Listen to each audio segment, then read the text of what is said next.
Hi అండి, welcome to Nishi channel. ఈరోజు మన వీడియోలో సింపుల్ అండ్ టేస్టీగా వంకాయ టమాటా పచ్చడిని ఎలా చేసుకోవాలో చూపించబోతున్నాను. ఇలా చేసిన ఈ పచ్చడిని వేడి అన్నంలో వేసుకుని తింటే చాలా రుచిగా ఉంటుంది. అలాగే తక్కువ టైంలోనే చాలా సింపుల్గా త్వరగా చేసుకోవచ్చు.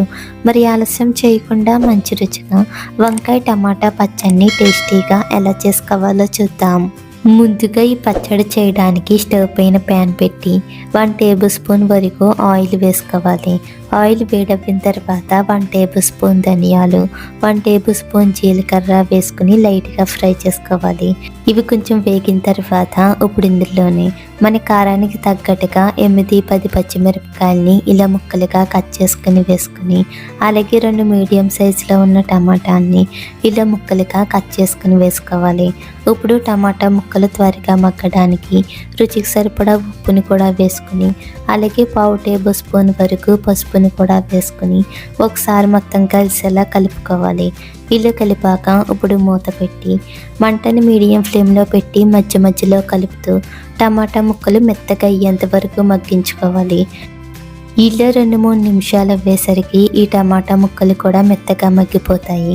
ఇప్పుడు ఇందులోనే ఒక గుప్పెడు వరకు కొత్తిమీర ఆకుని కూడా వేసుకుని ఒకసారి మొత్తం కలిసేలా కలుపుకోవాలి. ఇలా కలిపాక ఇప్పుడు ఇవన్నీ కూడా ఒక గిన్నెలోకి తీసుకుని పూర్తిగా చల్లారేంత వరకు పక్కన పెట్టుకోవాలి. ఇప్పుడు ఇదే ప్యాన్లోకి మళ్ళీ 1 టేబుల్ స్పూన్ వరకు ఆయిల్ వేసుకుని ఆయిల్ వేడవ్విన తర్వాత ఇప్పుడు ఇందులోని చిన్న ముక్కలుగా కట్ చేసుకున్న వంకాయ ముక్కల్ని వేసుకుని ఫ్రై చేసుకోవాలి. ఇక్కడ నేను 1/2 కేజీ వరకు వంకాయలని అయితే తీసుకుని ఇలా చిన్న ముక్కలుగా అయితే కట్ చేసుకుని తీసుకున్నాను. ఇలా 2 నిమిషాల పాటు ఆయిల్లో ఫ్రై చేసిన తర్వాత ఇప్పుడు మూత పెట్టి మంటని మీడియం ఫ్లేమ్లో పెట్టి మధ్యలో కలుపుతూ వంకాయ ముక్కలు మెత్తగా అయ్యేంత వరకు మగ్గించుకోవాలి.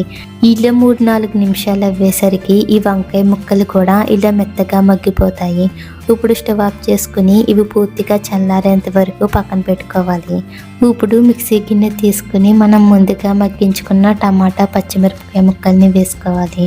అలాగే 8-10 వరకు వెల్లుల్లి రేకల్ని కూడా వేసుకొని ఇప్పుడు ఇందులోనే మన పులుపుకి తగ్గట్టుగా కొద్దిగా చింతపండుని కూడా వేసుకుని నీళ్ళు వేయకుండా వీలైనంత మెత్తగా గ్రైండ్ చేసుకొని తీసుకోవాలి. ఇలా మెత్తగా గ్రైండ్ చేశాక ఇప్పుడు ఇందులోనే మనం ముందుగా మగ్గించుకున్న వంకాయ ముక్కల్ని వేసుకోవాలి. ఇలా వంకాయ ముక్కల్ని వేశాక ఈసారి మరీ మెత్తగా కాకుండా కొంచెం కచ్చాబచ్చాగా గ్రైండ్ చేసుకొని తీసుకోవాలి. ఇలా ఇక్కడ చూపించే విధంగా కచ్చాబచ్చాగా గ్రైండ్ చేసుకున్నామంటే మనకి పచ్చడి రోట్లో రుబ్బినట్టుగా ఉంటుంది. ఇప్పుడు ఈ పచ్చడిని టేస్ట్ చూసుకుని ఉప్పు సరిపోయింది లేనిది చూసుకుని సరిపోతే కనుక మరి కొంచెం వేసుకొని కలుపుకోవచ్చు. ఇప్పుడు ఈ పచ్చడిని ఒక గిన్నెలోకి తీసుకుని రెడీగా పక్కన పెట్టుకోవాలి. ఇప్పుడు ఈ పచ్చడిలోకి తాలింపు పెట్టడానికి స్టవ్ పైన ప్యాన్ పెట్టి 1-2 టేబుల్ స్పూన్ వరకు ఆయిల్ని వేసుకోవాలి. ఆయిల్ వేడవిన తర్వాత ఇప్పుడు ఇందులోని పచ్చిశనగపప్పు, మినప్పప్పు, ఆవాలు, జీలకర్ర వేసుకుని అలాగే 2 ఎండుమిరపకాయలని ముక్కలు చేసుకుని వేసుకుని 2 రెమ్మల వరకు కరివేపాకుని కూడా వేసుకుని మంటను లో ఫ్లేమ్లో పెట్టి దోరగా ఫ్రై చేసుకోవాలి. ఇలా తాలింపు దోరగా వేగిన తర్వాత మనం ముందుగా గ్రైండ్ చేసుకున్న వంకాయ పచ్చడిలోకి వేసుకుని ఒకసారి మొత్తం కలిసేలా కలుపుకోవాలి. అంతే, సింపుల్ అండ్ టేస్టీగా వంకాయ టమాటా పచ్చడి అయితే రెడీ అయిపోయింది. ఇలా మనం చేసుకున్న ఈ పచ్చడిని వేడి అన్నంలో వేసుకుని తింటే చాలా రుచిగా ఉంటుంది.